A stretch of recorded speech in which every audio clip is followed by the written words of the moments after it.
Hello दोस्तों, जय भीम, जय संविधान, जय लोकतंत्र, जय भारत। मैं आपकी दोस्त संध्या मैम। आज मैं पढ़ूंगी constitutions article 367।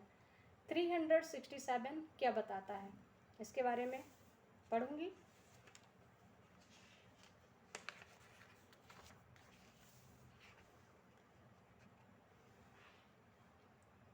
(367) says about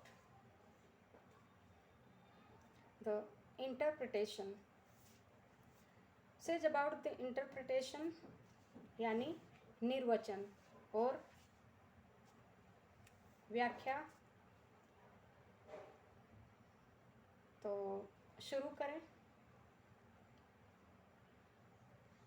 number 1, unless the context otherwise requires, the general clauses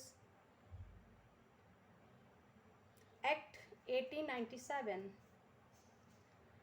shall subject to any adaptations and modifications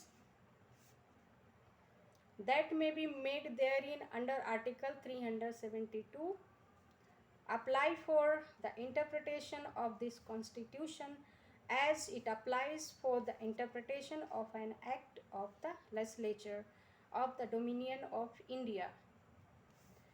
Number 2, any reference in this Constitution to acts or laws of or made by Parliament or to acts or laws of or made by the legislature of state shall be construed as including a reference to an ordinance made by the President or to an ordinance made by a governor,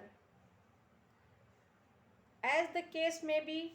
Number 3, for the purposes of this Constitution, foreign state means any state other than India, provided that subject to the provisions of any law made by Parliament, the President may by order declare any state not to be a foreign state for such purposes as may be specified in the order.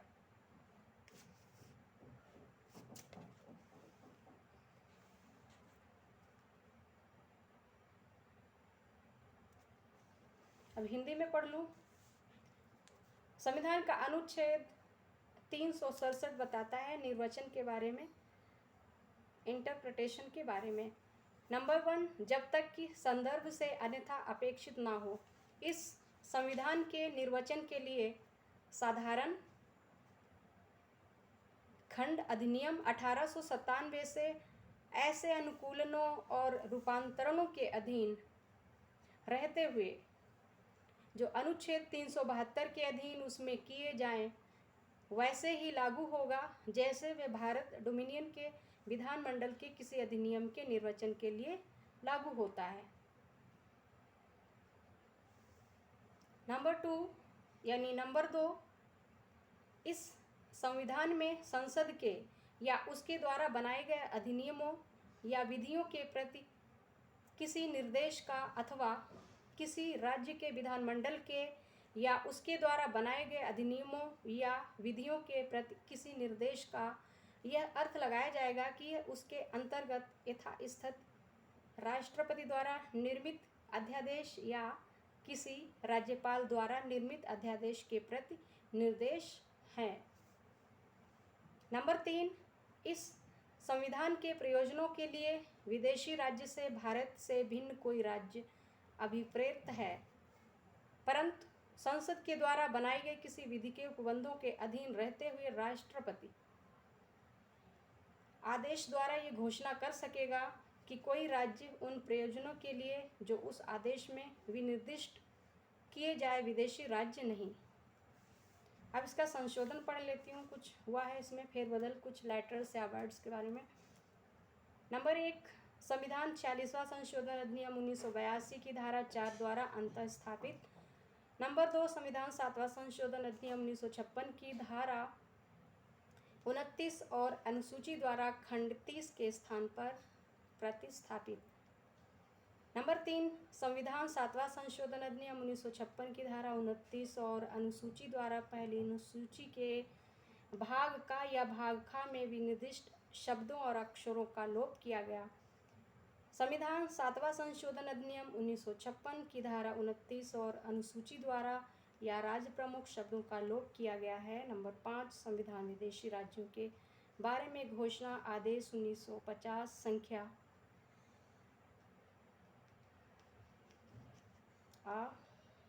To देखिए, तो अब English में पढ़ लेती हूँ। Number first, inserted by the Constitution 46th Amendment Act 1982 S4. Number second, substituted by the Constitution 7th Amendment Act 1956 S29 and Schedule 4 Clause 30. Number third, the words and letters specified in Part A or Part B of the first schedule omitted by S29 and schedule. Number 4, the words or Raj Pramukh omitted by S29 and schedule EVD. Number 5, see the Constitution Declaration as to Foreign States Order 1950 CO2. ठीक है दोस्तों, आज के लिए इतना ही। कल पढ़ती हूँ part 20 amendment of the constitution, भाग 20 संविधान का संशोधन के बारे में।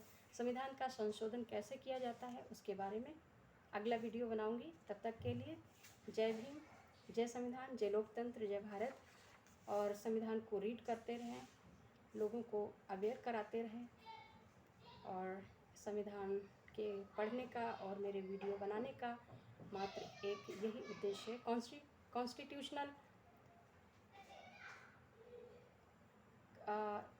Constitutional cultural